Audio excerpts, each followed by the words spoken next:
अक्सर जब किसी शारीरिक चोट या मतलब किसी मेडिकल डायग्नोसिस की बात होती है ना, तो वहाँ एक अजीब सी सटीकता की उम्मीद रहती है। हाँ बिल्कुल, जैसे कोई इंजीनियरिंग का काम हो। हाँ वही तो। मतलब मान लीजिए किसी इंसान की हड्डी टूटती है तो एक्सरे मशीन उस टूटी हुई सफेद लकीर को स्क्रीन पर साफ साफ दिखा देती है। हाँ, डॉक्टर बस उसकी तरफ इशारा करके कह सकता है कि देखिए ये रही समस्या। और यहाँ प्लास्टर बांधना होगा। मतलब सब कुछ कितना स्पष्ट होता है ना। सच में। और ये स्पष्टता इंसान के दिमाग को बहुत सुकून देती है। मतलब मानव स्वभाव ही ऐसा है कि वो हर चीज को देखना, उसे समझना और अलग अलग स्पष्ट श्रेणियों में बांटना चाहता है। सही बात है। क्योंकि ब्लैक एंड व्हाइट में दुनिया ज्यादा सुरक्षित लगती है। लेकिन वो एक्सरे वाली स्पष्टता ठीक वहीं खत्म हो जाती है जहां हम इंसानी मनोविज्ञान या भावनाओं के दमन और जिसे हम ओवर थिंकिंग कहते हैं ना, उसकी दुनिया में कदम रखते हैं। बिल्कुल, क्योंकि जब भावनाएं उलझती हैं तो कोई मशीन उस दर्द को या उस दरार को नहीं दिखा सकती। एकदम सही। और आज हमारी इस गहरी चर्चा का मतलब आज की हमारी इस डीप डाइव का जो स्रोत है ना, उसका केंद्र भी बिल्कुल यही धुंधला और उलझा हुआ परिदृश्य है। और ये परिदृश्य एक बहुत ही मार्मिक स्रोत से निकल कर आता है, मैं कहूंगी। हाँ बिल्कुल। और ये मशहूर कहानी गुनाहों का देवता पर आधारित है। बहुत ही गहरी कहानी है ये, है ना। लेकिन आज हमारा मिशन सिर्फ एक ट्रेजिक रोमांस की कहानी को दोहराना नहीं है। हमारा मुख्य उद्देश्य ये डिकोड करना है कि ये कहानी केवल एक प्रेम कथा क्यों नहीं है। हमें ये समझना है कि इंसान खुद अपने दिमाग में कैसे एक जाल बुनता है। हाँ, और कैसे खामोशी सबसे बड़ी त्रासदी बन सकती है। तो चलिए मानसिक रूप से दशकों पीछे चलते हैं, प्रयागराज चलते हैं। अच्छा। एक ऐसा दौर और शहर जहां शिक्षा, सादगी और पारंपरिक भारतीय मूल्यों की बहुत गहरी जड़ें थीं। उस समय का समाज बहुत अलग था। मतलब रिश्तों की सीमाएं बहुत कड़ी हुआ करती थी। बिल्कुल। और इन्हीं सीमाओं के बीच हमारी मुलाकात होती है डॉक्टर शुक्ला के परिवार से। डॉक्टर शुक्ला एक बेहद सम्मानित प्रोफेसर हैं और उन्हीं के घर में चंदर नाम का एक नौजवान रहता है। चंदर कुमार कपूर। हाँ, चंदर एक बहुत ही अनुशासित रिसर्च छात्र है। मतलब डॉक्टर शुक्ला का उस पर इतना अंधा विश्वास है कि वे उसे बिल्कुल अपने सगे बेटे जैसा ही मानते हैं। मतलब वो घर का कोई बाहरी व्यक्ति नहीं रहा। एकदम नहीं, वो तो उस परिवार की धुरी बन चुका है। और फिर है सुधा, डॉक्टर शुक्ला की बेटी। वो निहायत ही मासूम, चिलबुली और भावनात्मक रूप से एकदम पवित्र लड़की है। तो कहानी का आधार यही है, लेकिन यहाँ कोई नाटकीय या जिसे हम सिनेमैटिक रोमांस कहते हैं ना, वो नहीं मिलता। मतलब कोई बॉलीवुड टाइप चीज नहीं। बिल्कुल नहीं। कोई बड़े बड़े वादे नहीं, बैकग्राउंड म्यूजिक या फिल्मी दृश्य नहीं है। ये एक ऐसा रिश्ता है जहाँ दो लोग एक दूसरे को इतनी गहराई से समझते हैं कि शब्द छोटे पड़ जाते हैं। फिर भी वे एक साथ नहीं रह पाते। ठीक है, आइए इसे थोड़ा विस्तार से समझते हैं। क्योंकि वो स्वाभाविक घनिष्ठता तो समझ में आती है, लेकिन यही बात मुझे सबसे ज्यादा उलझाती है। कौन सी बात? मतलब अगर उनके बीच का रिश्ता इतना ही स्वाभाविक और गहरा था, तो फिर ये शक या दूरी का जहर कहाँ से और कैसे रिसने लगा? मतलब अचानक तो ऐसा नहीं हुआ होगा ना कि दोनों ने एक दिन सुबह उठकर फैसला कर लिया कि वे साथ नहीं रहेंगे। हाँ, ये रातों रात तो नहीं हुआ।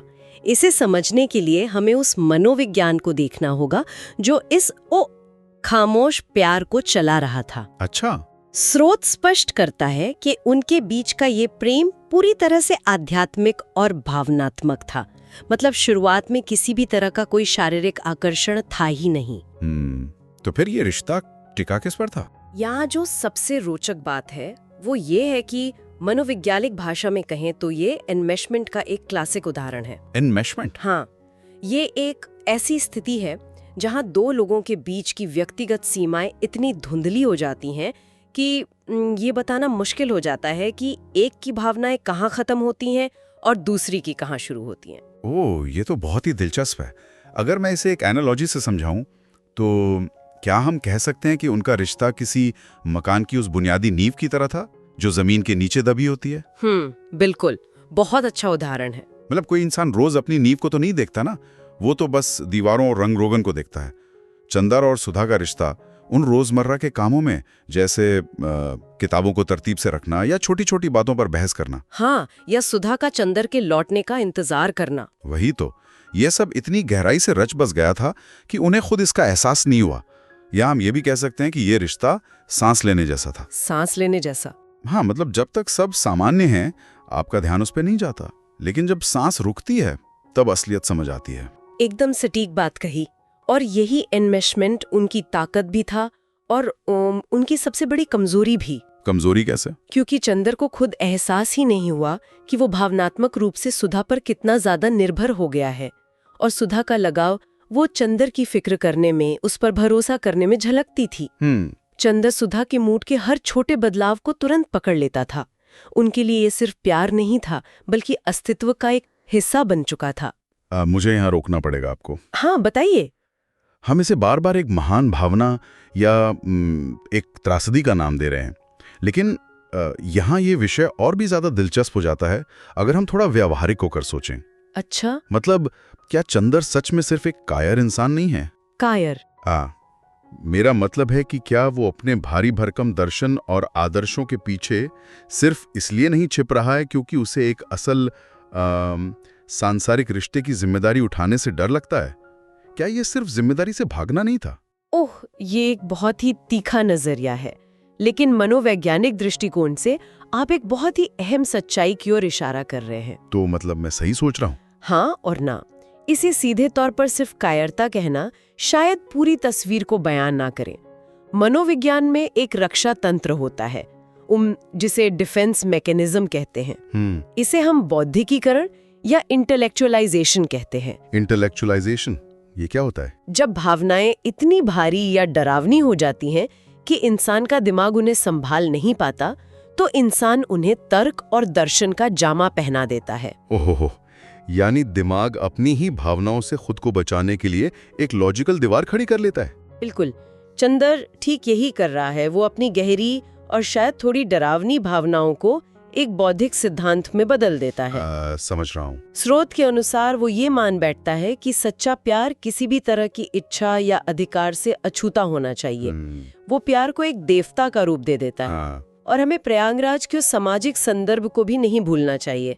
चंदर एक छात्र है और डॉक्टर शुक्ला उसके गुरु हैं, जो उसे बेटे जैसा मानते हैं। हाँ, वो तो है। तो चंदर के अंदर इस एहसान का इतना बड़ा बोझ है कि उसे लगता है कि अगर उसने सुधा से शादी की तो ये डॉक्टर शुक्ला के भरोसे के साथ गद्दारी होगी। तो इसका मतलब ये हुआ कि चंदर ने अपने प्यार को किसी म्यूजियम की एक अनमोल लेकिन नाजुक मूर्ति मान लिया था। बिल्कुल। मतलब एक ऐसी मूर्ति जिसे वो दूर से पूछ तो सकता है, लेकिन अगर उसने उसे छूने की कोशिश की या विवाह जैसी किसी सांसारिक चीज में बांधने की कोशिश की तो वो मैली हो जाएगी। हाँ, उसने अपने प्यार को आदर्श के पिंजरे में कैद कर लिया था। हाँ, उसने अपने ही प्यार को एक पिंजरे में कैद कर लिया और उस पिंजरे का नाम रखा आदर्श। ये एक बहुत ही सटीक विश्लेषण है, और यहीं से चंदर की वो सबसे बड़ी खामी सामने आती है जो इस कहानी को विनाश की ओर ले जाती है। वो भूल जाता है कि इंसान हाड़ मांस का बना है, केवल आदर्शों का नहीं।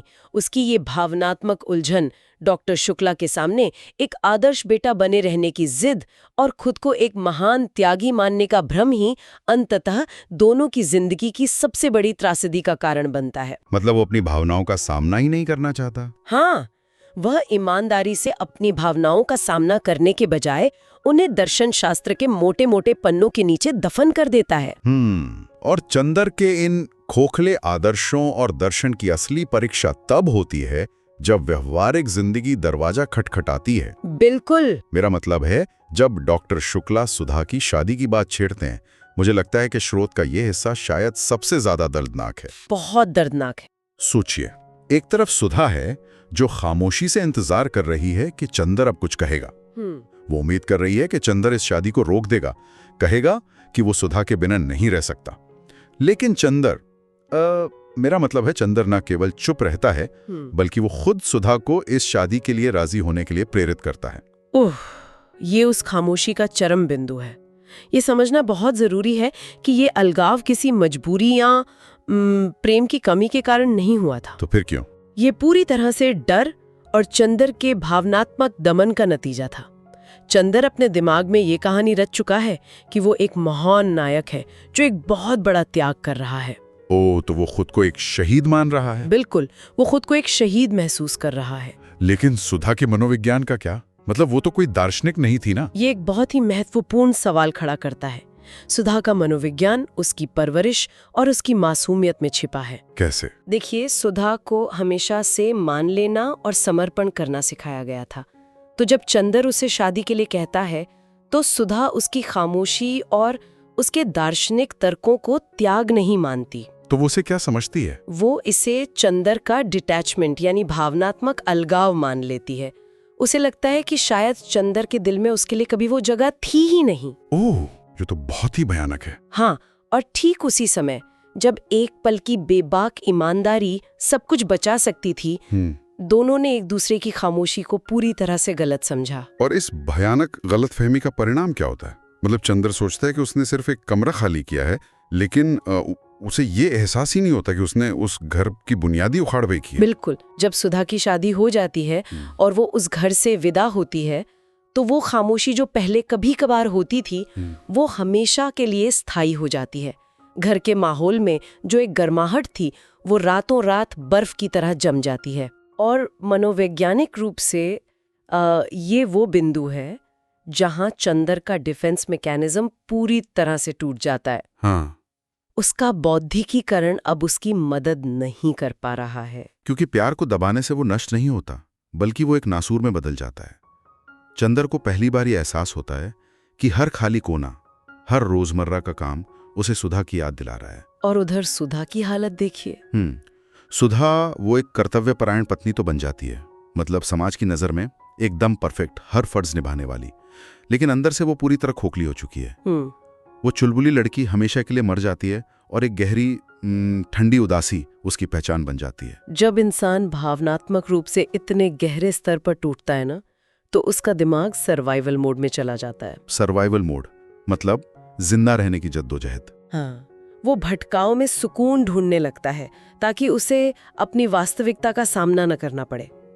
स्रोत में इस खालीपन को भरने की कोशिश में नए किरदारों का संदर्भ आता है, और यहाँ पम्मी का किरदार बहुत अहम हो जाता है।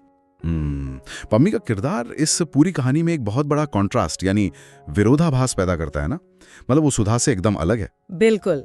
पम्मी आधुनिक है, बोल्ड है और अपनी शारीरिक और भावनात्मक जरूरतों को लेकर बहुत मुखर है। वो उस शुद्ध शारीरिक आकर्षण का प्रतिनिधित्व करती है जो चंदर के दर्शन में वर्जित था। अच्छा। तो जब चंदर का दिमाग और उसकी आत्मा पूरी तरह से टूट जाती है, तो वो पम्मी की ओर आकर्षित होने लगता है। क्यों? क्योंकि पम्मी उसे सोचने का मौका ही नहीं देती।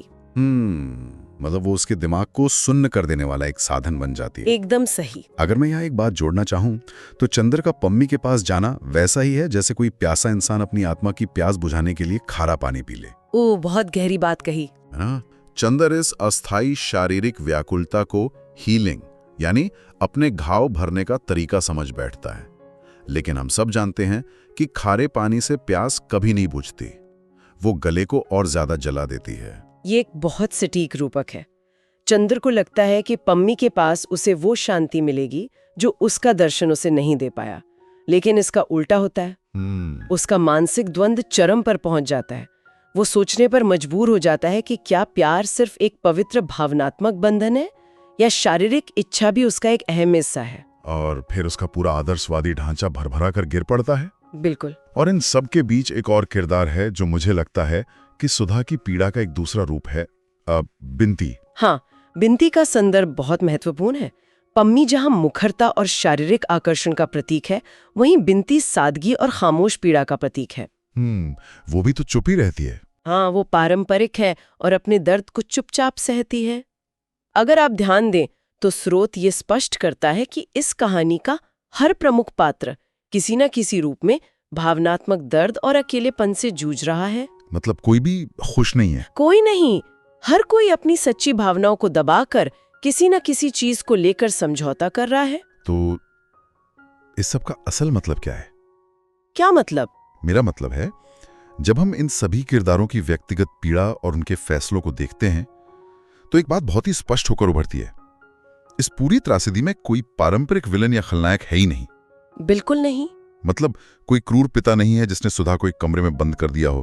कोई समाज का ऐसा ठेकेदार नहीं है जिसने चंदर के होठों को सिल दिया हो और उसे चुप रहने के लिए मजबूर किया हो। उनका सबसे बड़ा दुश्मन कोई बाहरी ताकत नहीं थी, बल्कि उनकी अपनी भावनात्मक हिचकिचाहट थी। और अगर हम इसे व्यापक संदर्भ से जोड़कर देखें तो यहीं पर ये स्रोत एक बहुत बड़ी सामाजिक आलोचना पेश करता है। कैसे?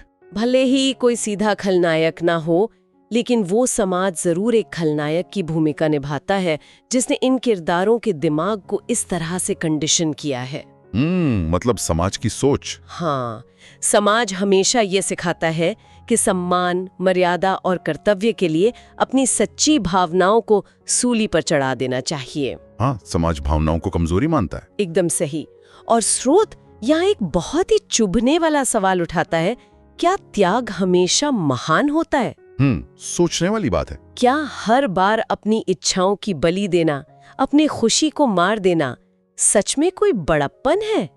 ये कहानी साबित करती है कि कभी-कभी त्याग महानता नहीं लाता, वो सिर्फ और सिर्फ एक अंतहीन अकेलापन पैदा करता है। सच में? चंदर को कहानी के अंत में इस कड़वे सच का एहसास होता है कि उसका वो तथाकथित त्याग कोई दार्शनिक बुद्धिमानी नहीं थी, वो असल में समाज का डर था। वो डर गया था। हाँ, वो अपनी ही गहरी और सच्ची भावनाओं का सामना करने से बचने का बस एक बहाना था। वाकई ये चर्चा इंसान को एक बहुत ही भारी लेकिन जरूरी सच्चाई के सामने लाके खड़ा कर देती है। इस स्रोत ने हमें ये गहराई से समझाया है कि अक्सर कोई बाहरी दुश्मन हमें बर्बाद नहीं करता। सही कहा। इंसान अपने सच्चे जज्बातों को जुबान पर ना लाकर खुद ही अपनी पीड़ा का महल खड़ा करता है।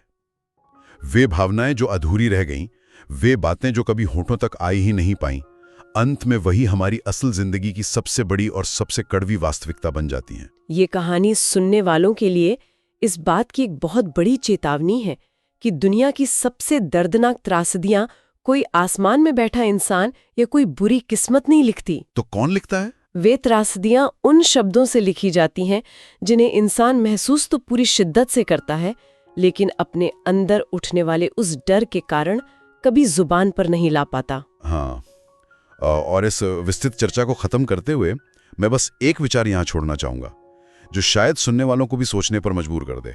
हाँ, बताइए। जरा सोचिए, अगर उस दिन चंदर ने अपनी हिम्मत जुटाई होती, अगर उसने समाज, नैतिकता के भारी बोझ और डॉक्टर शुक्ला के सामने खड़े होकर अपनी भावनाओं को बिना किसी दर्शन के पूरी ईमानदारी से रख दिया होता, तो क्या होता? ये एक बहुत बड़ा अगर है ना? क्या उस समाज की प्रतिक्रिया, उनका गुस्सा या डॉक्टर शुक्ला की नाराजगी वाकई उस उम्र भर की घुटन और दर्द से ज्यादा भयानक होती जो चंदर और सुधा दोनों ने हर रोज पल पल झेली? शायद नहीं। या फिर क्या ये लोग क्या कहेंगे का डर असलियत में कोई बाहरी खतरा है ही नहीं?